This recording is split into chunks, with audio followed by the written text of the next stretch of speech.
Workers' Union Imatu says its members cannot be blamed for the lack and disruption of services in Tshwane. Workers affiliated to Imatu as well as SAMU have been accused of collapsing services after they embarked on an unprotected wage increase strike back in July. Today, Tshwane will hold a council meeting to discuss, among other things, the ongoing strike that has crippled the city. Let's bring in SABC News reporter Patricia Visagie. Patricia, good morning.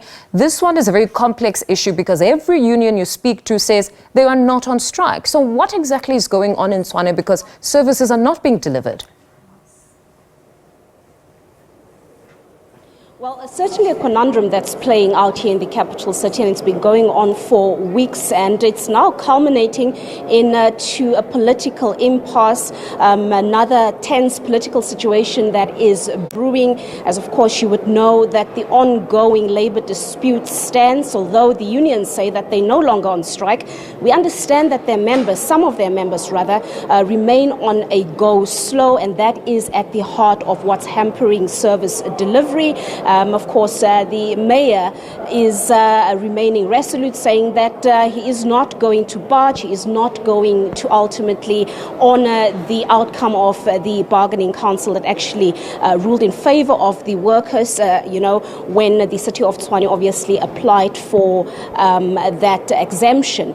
But the mayor is saying that there is no money. Of course, SAMU has a different view. They're saying that significant evidence that has been proven to, in particular, the bargaining council, has proven that there is money. Today, here in the capital city, we see a situation where the EFF and SAMU have joined forces. They are staging a protest.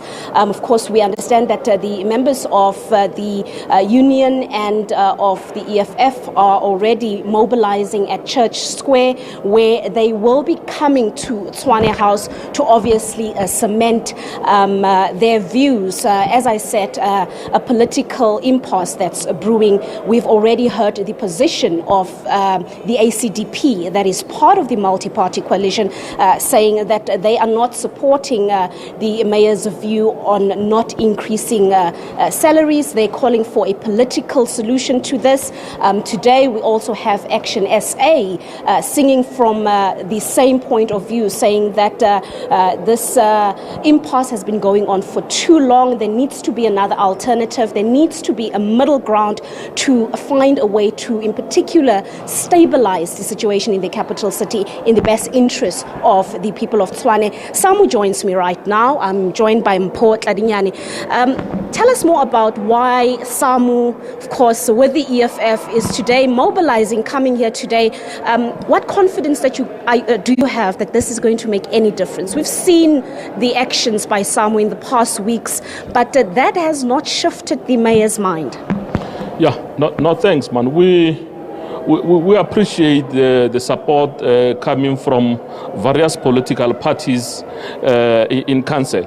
You'll remember that today it's a council meeting. A number of political parties have put motions in support of workers in the city of Tshwane. You'll remember that both the EFF and the ANC in the last council meeting have raised issues that seeks to ensure that indeed workers are paid what is due to them. But we further appreciate the motion that is on the agenda today, which has been put forward by the Action SA, that seeks to compel the executive mayor to engage labor in pursuit of ensuring that the impasse that is there between the city and its own employees is being addressed. So we appreciate all the support that we're getting from political parties. We have also been informed that the EFF is also marching today to the headquarters of the city of Tshwane House, to also deliver a memorandum in support of the workers. But we can also confirm that today, COSATU is also convening its own provincial shop steward council, which amongst other reasons to engage on the challenges facing workers in the city of Tshwane, and also develop a program of action on how to assist workers in the city of Tshwane. So all these interventions coming from the people's camp are appreciated by us as the leadership of SAMU in this particular region and also in the province. So we believe that by the end of today, Council should have resolved on the motion that is before council today, and will then be able to get a sense as to what will then happen going forward.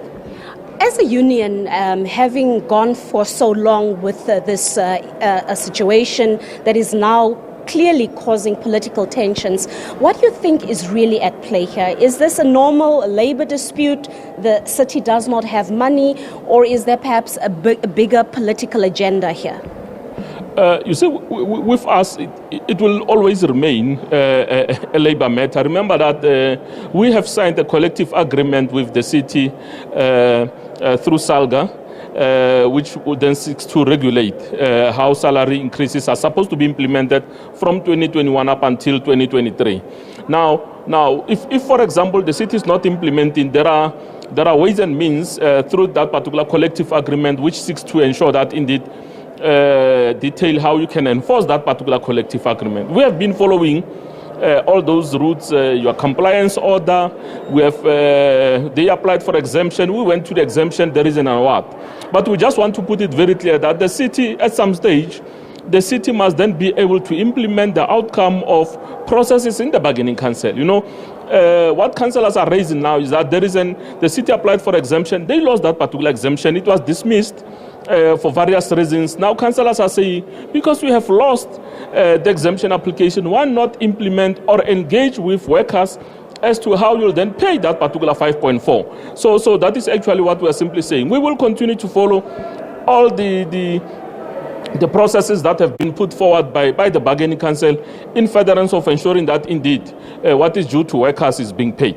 Is SAMU not insensitive to the financial reality of the city of Tshwane? We know that the city is technically bankrupt. There is no money. Obviously, there are various reasons why the city does not have money, whether it's stolen, whether it was maladministration. But ultimately, it's been proven that Tshwane does not have money. When you're looking for increases, are you not deepening the financial crisis? No, you see, it must be understood that what we're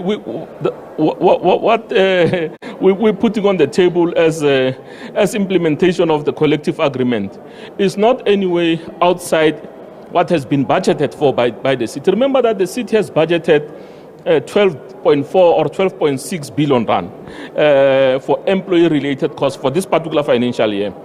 Now, what is happening is that the total cost of employee-related costs for the previous financial year was around 10.6 billion. So you still realize some savings of around 1.2, 1.4 billion.